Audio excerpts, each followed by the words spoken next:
मैं हूं प्रकाश हिंदुस्तानी।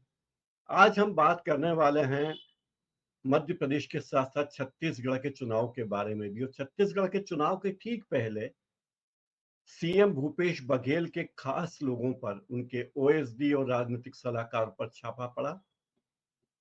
ईडी का ये छापा ऐसे वक्त में पड़ा जब चुनाव की बेला एकदम करीब है।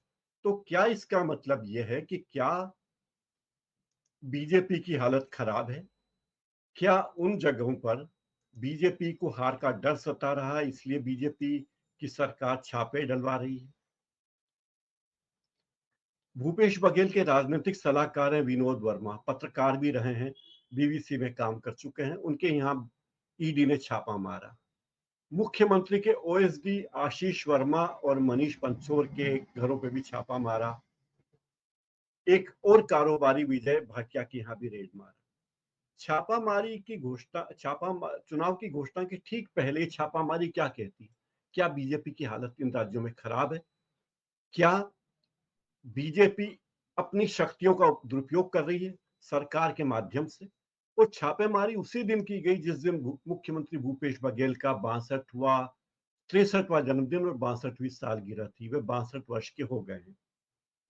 प्रधानमंत्री नरेंद्र मोदी ने ट्विटर पर भूपेश बघेल को हैप्पी बर्थडे लिखा और लिखा कि मैं आपके दीर्घायु होने और स्वस्थ जीवन की कामना करता हूं। लेकिन जब छापेमारी हुई तो उसके बाद भूपेश बघेल ने प्रधानमंत्री को धन्यवाद दिया और कहा कि माननीय प्रधानमंत्री जी और अमित शाह जी, मेरे जन्मदिन पर आपने मेरे राजनीतिक सलाहकार व ओएसडी सहित करीबियों के यहाँ ईडी भेजकर जो अमूल्य तोहफा दिया है, उसके लिए आपका बहुत बहुत आभार।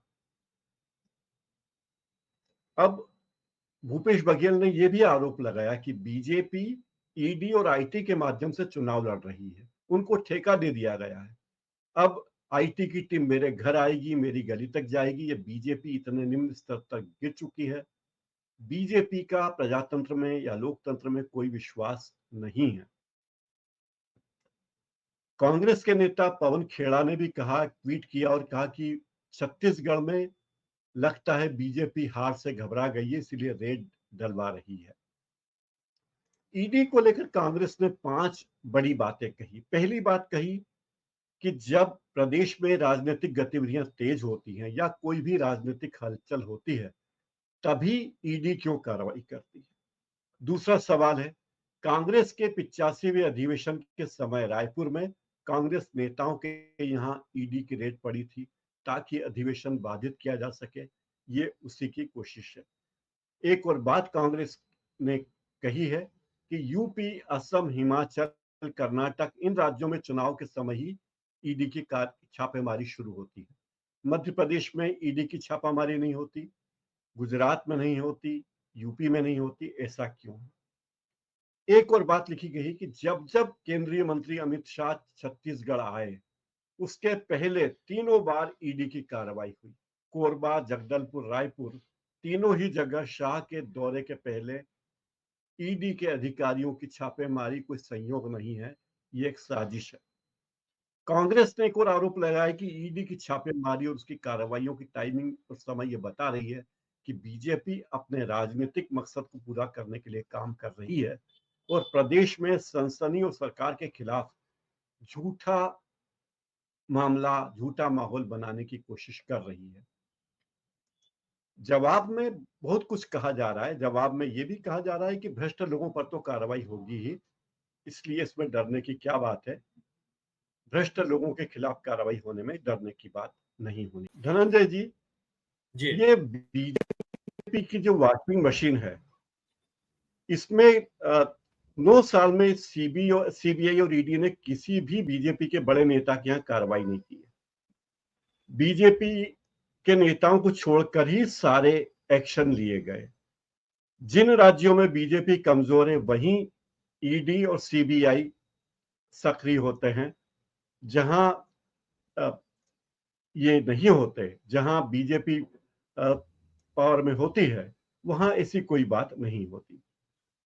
दूसरी बात एक ये है, बहुत ही महत्वपूर्ण, कि लगातार कितने नेता हैं जो छापे पड़ने के बाद बीजेपी की वॉशिंग मशीन में धुल के साफ हो गए। बीजेपी में आ जाते हैं तो उनके खिलाफ एक्शन रुक जाता है।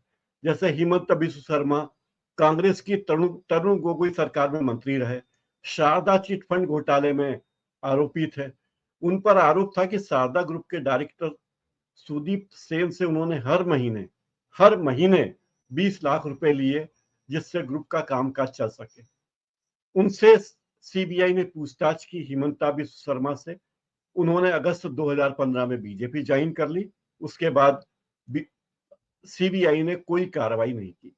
शुभेंदु अधिकारी थे पश्चिम बंगाल में ही, ममता सरकार में कद्दावर मंत्री थे, उन्हें भी सीबीआई ने शारदा घोटाले में जांच पूछताछ की थी। सुदीप्त सेन के फेवर में शारदा ग्रुप वो भी थे, और जब वो तृणमूल में थे तब उनके खिलाफ बहुत जांच हुई, लेकिन वो बीजेपी में चले गए तो उन्हें क्लीन चिट मिल गई, लेकिन वो अब स्वतंत्र घूम रहे हैं। ऐसे ही एक और नेता जितेंद्र तिवारी आसनसोल के कद्दावर नेता हैं, तृणमूल में थे, बीजेपी के दामन में चले गए, सब कुछ साफ रहा। मोदी सरकार में मंत्री रहे। बाबुल सुप्रियो इनके विरोधी थे, और बाबुल सुप्रियो ने तो ये तक कहा था कि कोयला चोर हैं और तस्कर हैं, न जाने क्या क्या आरोप लगाए थे। लेकिन वो बीजेपी में आए तो शुद्ध हो गए। शिवसेना उद्धव गुट के नारायण राणे पे उन पर बहुत आरोप थे। बीजेपी के नेता किरीट सोमैया ने उन पर आदर्श सोसाइटी मामले में हेरफेर का आरोप लगाया था। सोमैया ने ही सीबीआई को 1300 पन्नों का दस्तावेज सौंपा था और ईडी को चिट्ठी लिखी थी कि नारायण राणे की संपत्ति की जांच करो, उसने मनी लॉन्ड्रिंग से करोड़ों रुपए बल्कि अरबों रुपए सफेद किया है। 2019 में नारायण राणे बीजेपी में शामिल हो गए, मंत्री बन गए केंद्र में, और अब वो बिल्कुल साफ शुद्ध हैं। बीएस येदियुरप्पा कर्नाटक में थे, बीजेपी का चेहरा, भ्रष्टाचार के बहुत आरोप लगे, उन्हें कुर्सी छोड़नी पड़ी। उन पर 40 करोड़ रुपए लेकर अवैध खनन करने वालों को शह देने का मामला था। जब वे अलग पार्टी से लड़े तो उन पर जांच हुई, लेकिन बीजेपी में आ गए तो कुछ भी नहीं हुआ। आप महाराष्ट्र में ही मनसे के विधायक रहे प्रवीण दारेकर पर मुंबई कोऑपरेटिव बैंक में 200 करोड़ के घोटाले का आरोप था। आर्थिक अपराध शाखा ने केस दर्ज किया था, लेकिन वे बीजेपी में शामिल हो गए और विधान परिषद में पहुंच गए, और यहां तक कि आर्थिक अपराध शाखा ने उन्हें क्लीन चिट दे दी। हार्दिक पटेल पर 20 केस थे गुजरात में, उनका भी कुछ नहीं हुआ। अजीत पवार के बारे में माननीय प्रधानमंत्री ने कहा था कि महाराष्ट्र में वे लोग अपराधी जिन्होंने सिंचाई घोटाले में 70,000 करोड़ के घोटाले किए थे, लेकिन वो अजीत पवार अब बीजेपी के साथ थे और साफ स्वच्छ हैं। मुकुल राय भी शारदा घोटाले में थे, वो भी साफ स्वच्छ हैं। तो ये तमाम भ्रष्ट लोग जो आते हैं, इनके खिलाफ कार्रवाई रोक देता है ईडी और नए लोगों पर कार्रवाई करता। आखिर ऐसा क्यों? क्या इसके पीछे शुद्ध राजनीति है? और अगर ये राजनीति है तो आम मतदाता इस राजनीति को समझता क्यों नहीं है? धनंजय जी। जी, ये शुद्ध राजनीति नहीं है, ये बड़ी गंदी राजनीति है। और गंदी राजनीति इस तरह से है कि ये कीचड़ में